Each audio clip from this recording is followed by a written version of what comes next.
Swati Jilpa and this video is called Standard 8 Subject Science. In this lecture, we will understand our 7th chapter. The name of the chapter is Microorganisms, Friends and Home. क्या करना है हमें इस chapter में micro organisms के बारे में जानना है. So first of all, what are micro organisms? Micro यानी कि सबसे छोटा, जो ज़्यादातर हमें दिखाई नहीं देते हैं. As we all know, there are many living organisms. Humans, animals, birds, insect, even plants are living organisms. But सब कितने ही सारे हमारे पास लिविंग ऑर्गेनिजम्स है? नहीं. हमारी अर्थ पे और दूसरे भी लिविंग ऑर्गेनिजम्स है. तो वो कौन है? माइक्रो ऑर्गेनिजम्स, यानी कि ज़्यादातर जो हमें दिखाई नहीं देते. We can't see that but still they are. So ये सारे ऑर्गेनिजम्स क्या है? वो है माइक्रो ऑर्गेनिजम्स. और उनको माइक्रो ऑर्गेनिजम्स क्यों बोला जाता है? क्योंकि वो बहुत ही छोटे होते हैं, ज़्यादातर हमें दिखाई नहीं देते हैं. उनको देखने के लिए हमें किसका यूज़ करना पड़ता है? या तो मैग्नीफाइंग ग्लासेस का, या तो फिर क्या चाहिए हमें उसके लिए? माइक्रोस्कोप चाहिए. तो ये जो सारे हमारे लिविंग ऑर्गेनिजम्स है जिनकी साइज बहुत ही स्मॉल होती है, वो क्या है? हमारे माइक्रो ऑर्गेनिजम्स. या तो हम उसको क्या बोल सकते हैं? माइक्रोब्स बोल सकते हैं. माइक्रो ऑर्गेनिजम्स और microbes. Okay, so in this lesson we will go through this micro organisms. वो कैसे होते हैं, कैसे वो लीव करते हैं, वो हमारे फ्रेंड्स हैं, यानी कि हमें किस तरह से हेल्प करते हैं, या तो फिर वो हमारे एनिमीज हैं, यानी कि कैसे वो हमें हार्म करते हैं. तो हमें क्या करना है? जितने भी माइक्रो ऑर्गेनिजम्स है उनके बारे में डिटेल में जानना है. तो हम क्या करेंगे इस चैप्टर में? माइक्रो ऑर्गेनिजम्स के बारे में जानेंगे. फर्स्ट ऑफ ऑल, ये सारे माइक्रो ऑर्गेनिजम्स को आपको देखना होगा. तो वो हमें ज़्यादातर कहाँ पे मिलते हैं? एक तो है वाटर. जैसे आपके पास एक ग्लास है फुल ऑफ वाटर, लेकिन आप उसमें देखेंगे तो आपको कोई भी माइक्रो ऑर्गेनिज्म से वो नहीं दिखाई देगा. लेकिन अगर आप क्या यूज़ करोगे? माइक्रोस्कोप यूज़ करोगे. माइक्रोस्कोप एक ऐसा इंस्ट्रूमेंट आता है जिसमें हम क्या करते हैं? एक ड्रॉप है वाटर का रखेंगे, हमें उसमें बहुत सारे माइक्रो ऑर्गेनिजम्स दिखाई देंगे, यानी छोटे छोटे इंसेक्ट्स टाइप्स होते हैं, वो हमें दिखाई देंगे. फिर दूसरी क्या होगी? हमारी सॉइल. अगर आप थोड़ी सी मिट्टी लेके माइक्रो मैग्नीफाइंग ग्लास या तो फिर माइक्रोस्कोप में आप उसको ऑब्जर्व करेंगे तो आपको बहुत सारे टीनी या तो टाइनी जो लिविंग ऑर्गेनिजम्स है वो आपको दिखाई देंगे.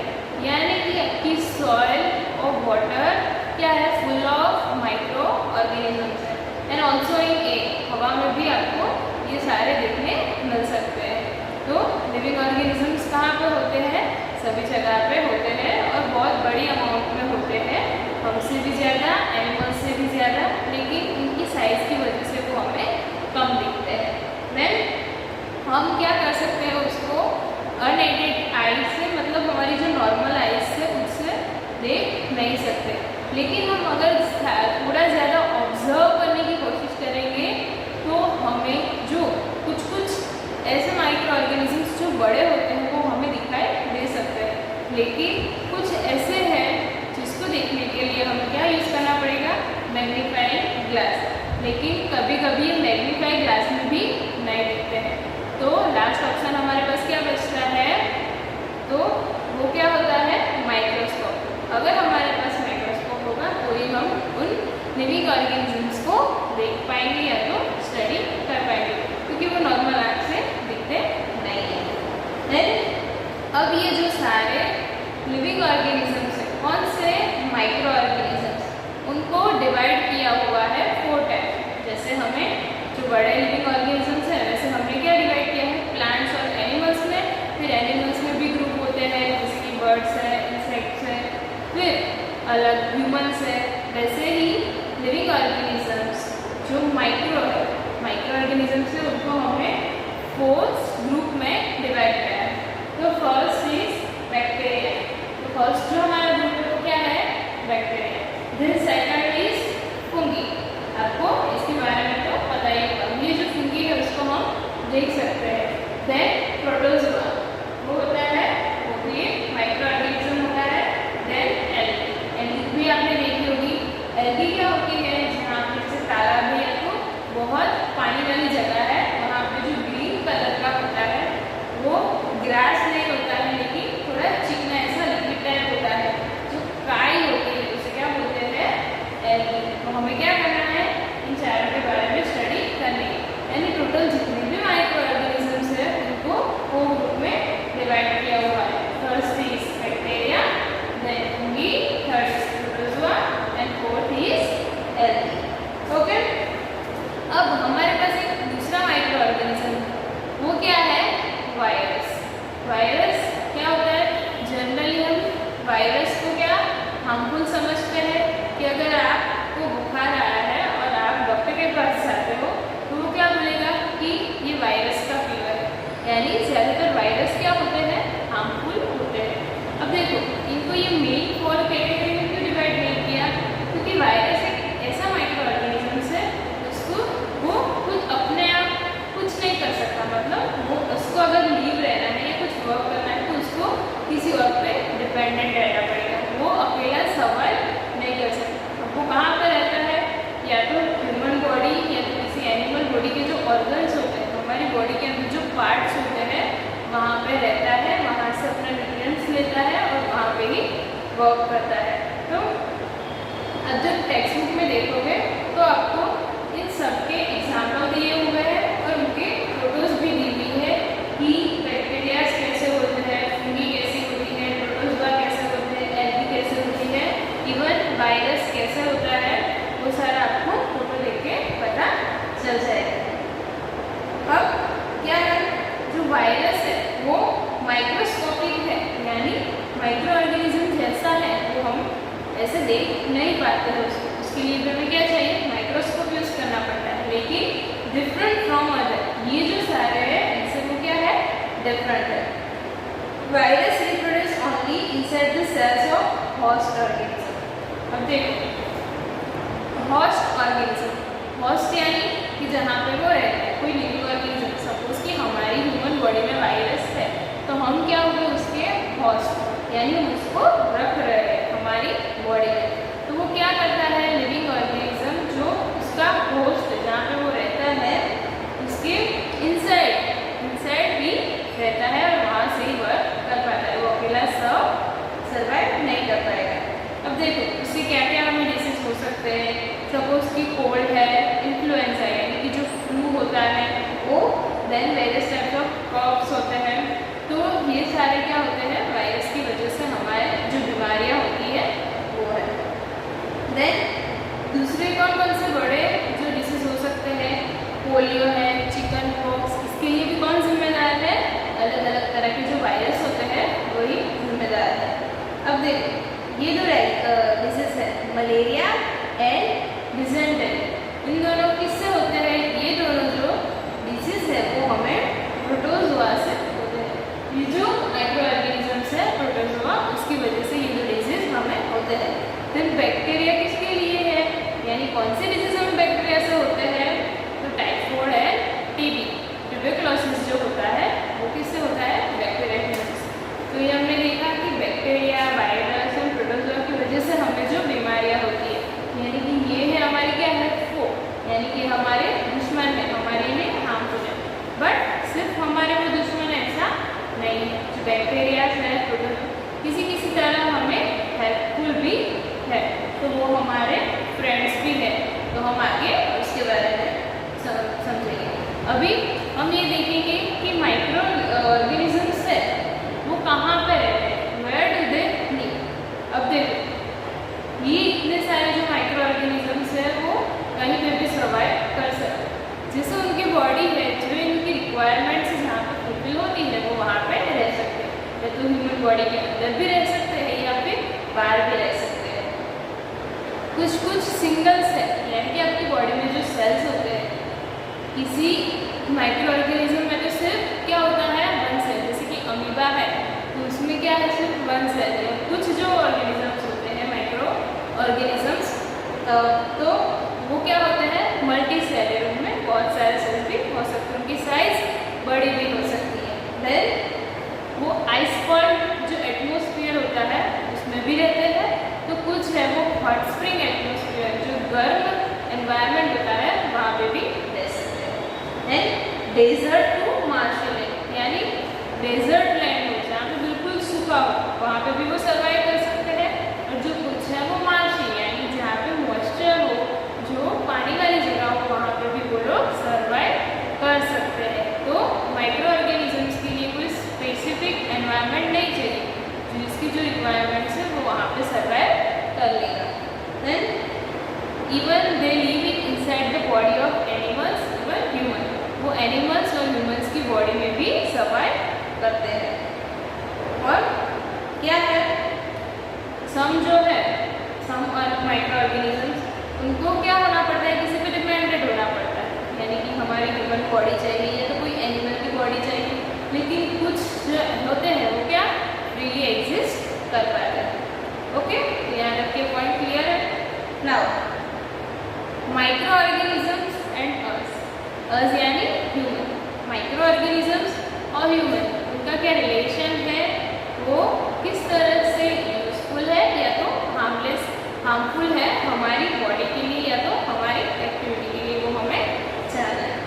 फर्स्ट ऑफ ऑल वो क्या है, कुछ जो माइक्रो ऑर्गेनिजम्स है वो हमारे फ्रेंड्स होते हैं। कैसे, वो इंक्रीज करते हैं सॉइल फर्टाइलिटी।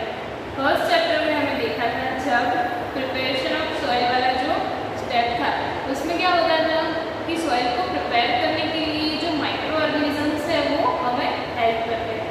उन्हें हम क्या बोलते हैं, फ्रेंड्स ऑफ फार्म।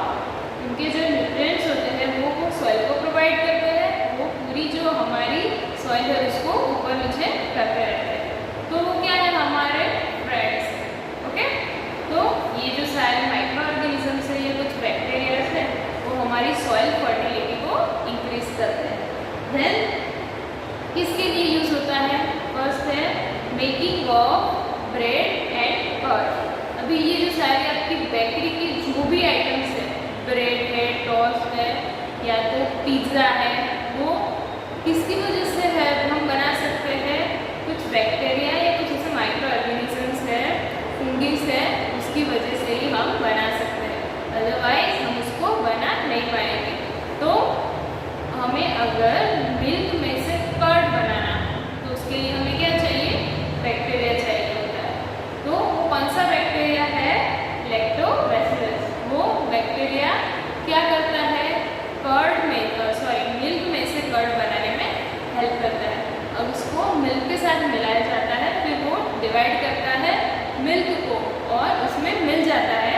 देन थोड़े टाइम के बाद अगर देखो तो क्या कर्ड बना हुआ हमें दिखता है, यानी जो दही बनाते हैं हम, वो किसकी वजह से पॉसिबल है, बैक्टीरिया की वजह से। अब यहाँ पर आपको एक एक्टिविटी दी हुई है, इसमें क्या करना है, जो आटा है उसमें यीस्ट पाउडर, यीस्ट भी क्या है, एक टाइप की फंगी है, उसका जो पाउडर होता है उसको आपको हॉट वाटर से वो आटा बनाना है और क्या करना है, ये यीस्ट पाउडर है उसमें डालना है। तो थोड़ी देर के बाद आप देखोगे तो उसका जो साइज है वो बढ़ जाएगी। कैसे, ये जो यीस्ट है वो क्या करती है, वो रेस्पिरेशन में कार्बन डाइऑक्साइड को रिमूव करती है। तो ये जो कार्बन डाइऑक्साइड जो गैस है वो फुल जाएगी, मतलब जगह एक कवर कर लेगा। तो आपका जो आटा है वो पूरा के पूरा क्या हो जाएगा, फुल जाएगा, यानी उसकी जो साइज है वो बड़ी हो जाएगी। तो इसी तरह से बहुत सारी ऐसी फूड आइटम्स हैं जो बनती है, जिसके लिए हमें क्या चाहिए, बैक्टीरिया या तो फंगस चाहिए होती है। जैसे कि पिकल है वो बनता है, तो उसके लिए भी क्या होता है, ये हमें चाहिए होती है fungus. Okay, then this micro organisms also help in fermentation. Now what is fermentation? Fermentation की आपको यहाँ पे एक डेफिनेशन दी है, the process of conversion of sugar into alcohol, it is called fermentation.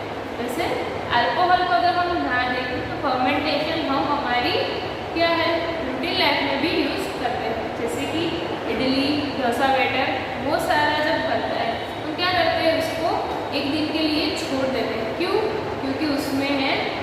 इसका जो टेक्सचर है वो अच्छा हो जाए और जो हमें रिक्वायर्ड है, जैसे अगर उसको फुलाना है तो उसमें क्या होना चाहिए, फर्मेंटेशन आना चाहिए, तो उसको ऐसे भी यूज़ कर सकते हैं। तो ये माइक्रो ऑर्गेनिजम्स क्या है, हमारे फ्रेंड्स हैं। अगर फर्मेंटेशन नहीं होगा तो इडली, डोसा या तो फिर ब्रेड है वो कुछ भी नहीं बनेगा। ओके, देन ये हमने देखी यीस्ट की प्रोसेस, कैसे हम कर्ड बनता है या तो कैसे फर्मेंटेशन होता है। तो ये जो हमारी बेकरी है उसमें ये फर्मेंटेशन बहुत ही यूज़ होता है। वहाँ पे केक बनती है, टोस्ट बनते हैं, ब्रेड बनते हैं, तो उसके लिए यीस्ट है वो ज़्यादा हमें चाहिए होती है। तो इसका हमें क्या करना पड़ता है, प्रोडक्शन करना पड़ता है। तो ये माइक्रो ऑर्गेनिजम्स का एक कॉमर्शियल यूज़ भी है, यानी हम बिजनेस में भी इसे यूज़ कर सकते हैं। देखो, अगर हमें अल्कोहल चाहिए लार्ज स्केल में, ओके, तो हमें क्या करना पड़ेगा, उसको प्रोड्यूस करना पड़ेगा।